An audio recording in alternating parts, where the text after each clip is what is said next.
Protests over the death of George Floyd have swept across the globe, with demonstrations from Poland to New Zealand in solidarity with U.S. demonstrators caught up in violent riots.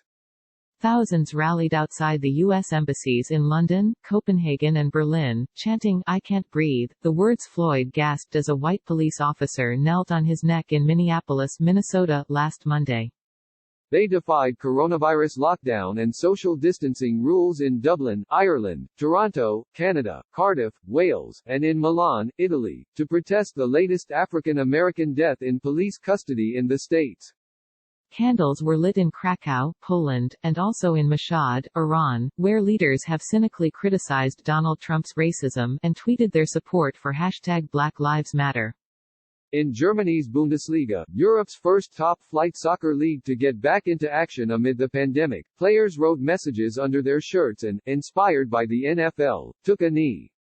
England international Jadon Sancho was given a yellow card after revealing a "Justice for George Floyd" shirt while celebrating his goal for Borussia Dortmund on Sunday and could face further sanction. Dozens of American cities have been set ablaze over the last 7 days in deadly clashes with police officers over the killing of Floyd, whose death is seen as a symbol of systemic police brutality against African Americans.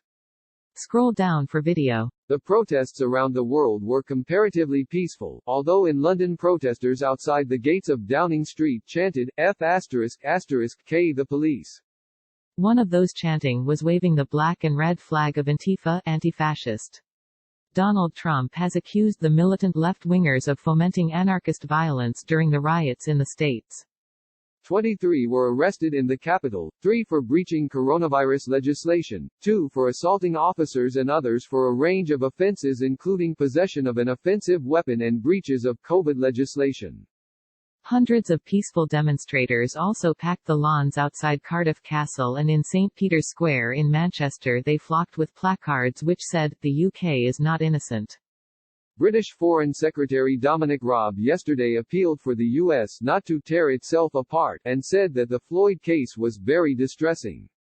But he insisted he would not comment on the backlash against Donald Trump's response to a wave of furious protests across the U.S., merely saying he wanted the country to come back together. Asked about Donald Trump's response, Dominic Raab told Sky, "I'm not going to start commenting on the commentary or indeed the press statements that other world leaders make, or indeed the U.S. president." Footage of what happened to George Floyd was very distressing, as has been the scenes across America of the rioting and some of the violence.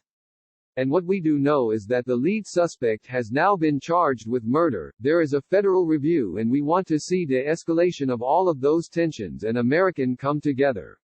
Later he told the BBC, "I've long kept to the self-imposed guidance not to comment on what President Trump says or indeed other world leaders. It is not really what my job is." Mr. Raab said he wanted to see the U.S. come back together, not tear itself apart over this, and of course that is a very distressing and upsetting case. BLM, which has become an international group after it launched 7 years ago in response to African American deaths in police custody, was successful on Sunday in mobilizing thousands throughout the world. In New Zealand, protesters gathered across the North and South Islands in Auckland, Wellington and Christchurch. BLM protests in Australia were cancelled, however, over fears of violence. Nigerian New Zealand musician, Masbu Q, who organized the protest, said the gatherings were not just about the death of Floyd. The ongoing persecution of the black community is an ongoing phenomenon. The same white supremacy which has led to disproportionate killings of black people in the U.S. exists here in New Zealand, he told the crowd. "We pride ourselves on being a nation of empathy, kindness and love.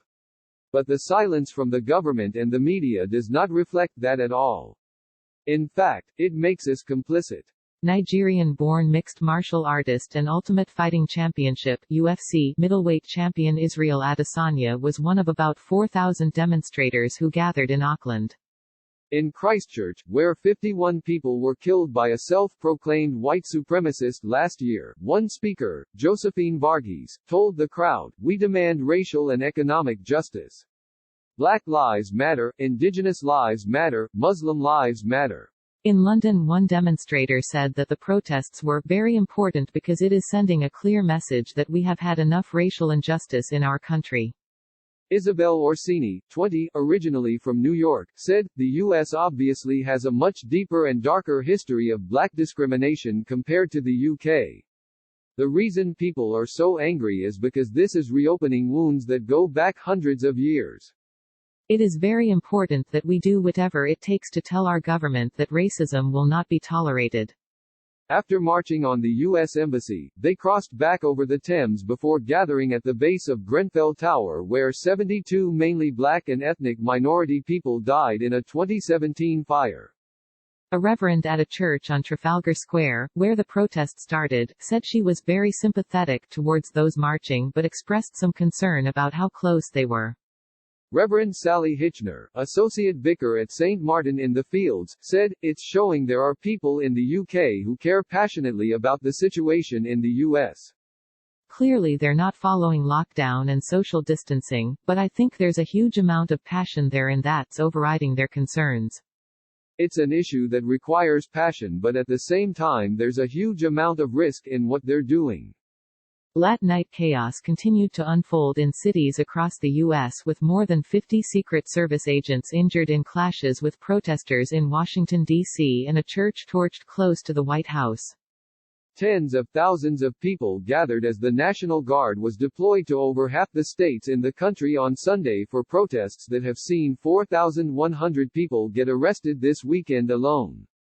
But even the threat of heavy officer presence didn't deter protesters in Philadelphia from hurling rocks and Molotov cocktails at police, crowds to raid stores including Coach and Chanel in New York and San Francisco, and fires being ignited mere feet from the White House.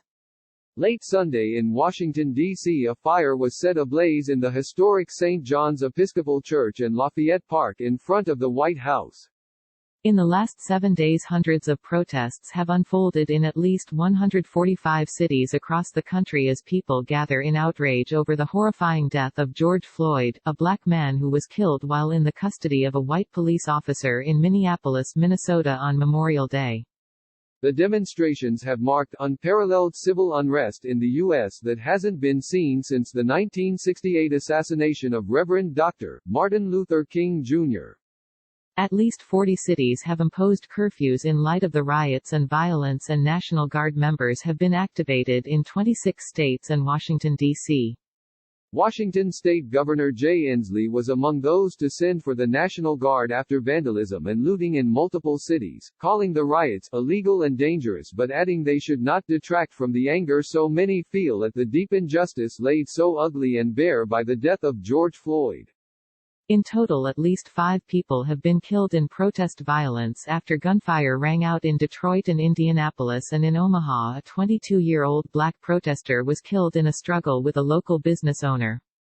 2 Atlanta police officers were fired Sunday after video emerged showing them using excessive force during protests this weekend, including tasing and dragging 2 college students from a car. St. John's Cathedral, which was opened in 1816, was set ablaze Sunday night in the nation's capital, but it's not clear how the fire started. The fire was put out shortly after 11 p.m.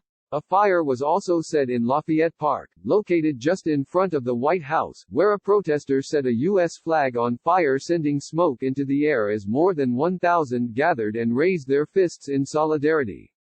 Fury erupted even as it neared curfew in Washington, D.C., and as police fired tear gas and pepper spray amid blazes in the Capitol. Donald Trump was rushed to a White House bunker by Secret Service agents on Friday as protesters clashed with police outside, it has emerged. An administration official and a Republican close to the White House both confirmed that Trump had been taken to safety after the George Floyd protests reached Washington.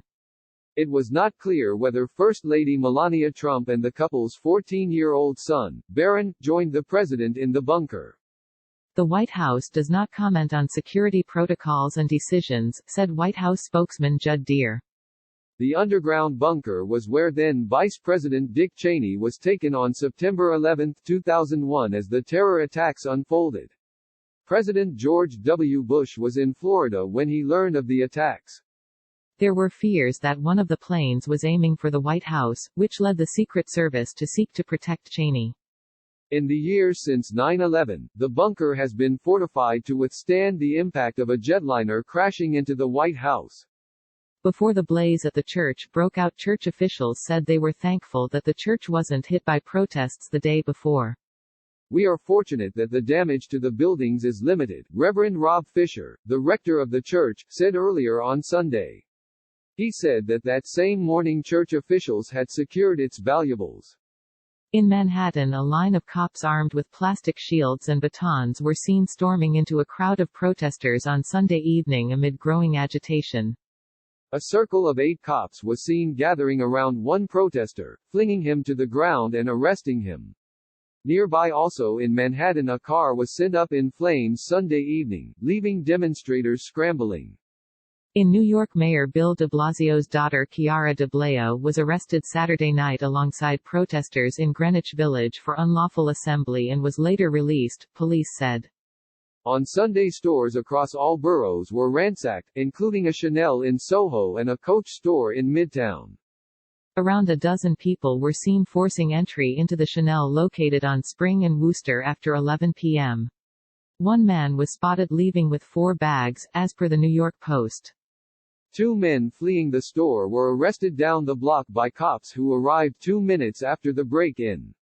In Los Angeles, the county sheriff said people were out on the streets acting like terrorists following a day that saw peaceful protests alongside widespread looting and store raids.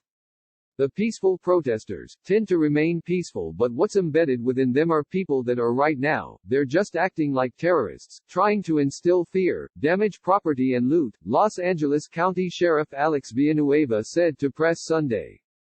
There's no lawful protesters left anymore. Everybody who's here is just trying to do damage, he added.